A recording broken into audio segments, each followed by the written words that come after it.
Hi class. I would say that these sessions certainly reflect what I imagine a more advanced counseling session to be like. And what I mean by that is that um, this isn't session one or two. There's a relationship there.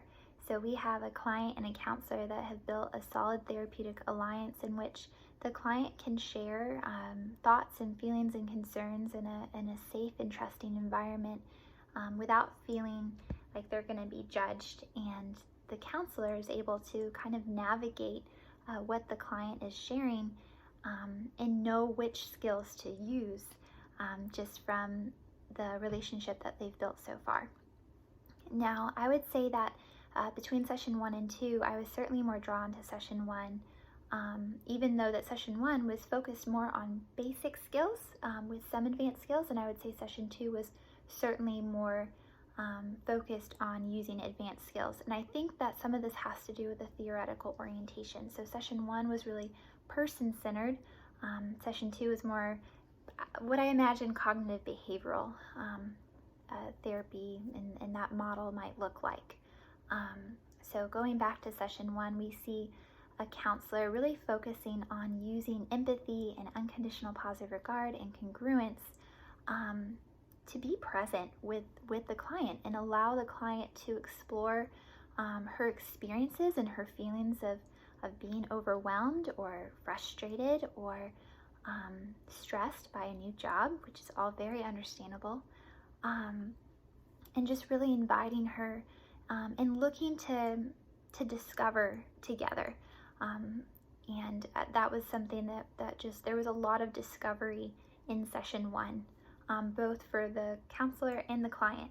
And I think that's really important. So the counselor, he was using, his solar skills. He was using his full body to listen and engage and show that he cared what the client had to say. He was focusing not on confrontation or meeting particular goals, but inviting the client to safely explore and share those thoughts and feelings and experiences. He often used open statements, and he occasionally paraphrased or reflected a feeling. And we even saw advanced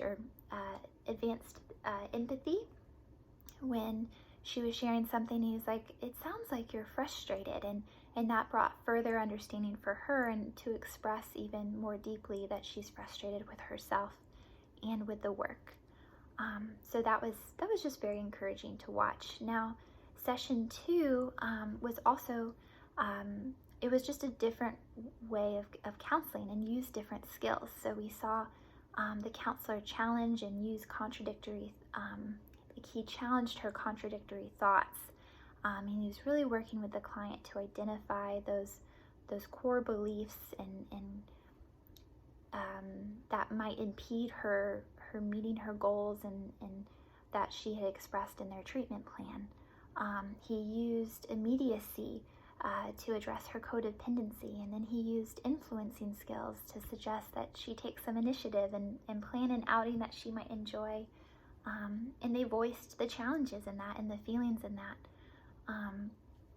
that suggestion brought up. So it appeared that, like I said, it was more of a CBT approach. He was using that ABC framework, looking at beliefs and the consequences of those beliefs, and trying to find solutions to those faulty cognitive beliefs and how those impacted her behavior. So a question that I would like to pose would be, what happens if I'm working in a group session and I notice that some of my clients would really benefit from more of a person-centered approach, and other clients might really benefit from a cognitive behavioral approach? Because I think in both of these settings, these clients, I don't know if I would use CBT in session one. I don't know if I'd use person-centered in session two. I think they were very appropriate for the needs of the client. So how do I find a healthy balance when I'm in a situation where I'm working with multiple clients to use a theoretical framework and related counseling skills that meet the needs of everyone involved and no one feels uncomfortable in that situation? So thank you for your thoughts, and I look forward to watching your videos.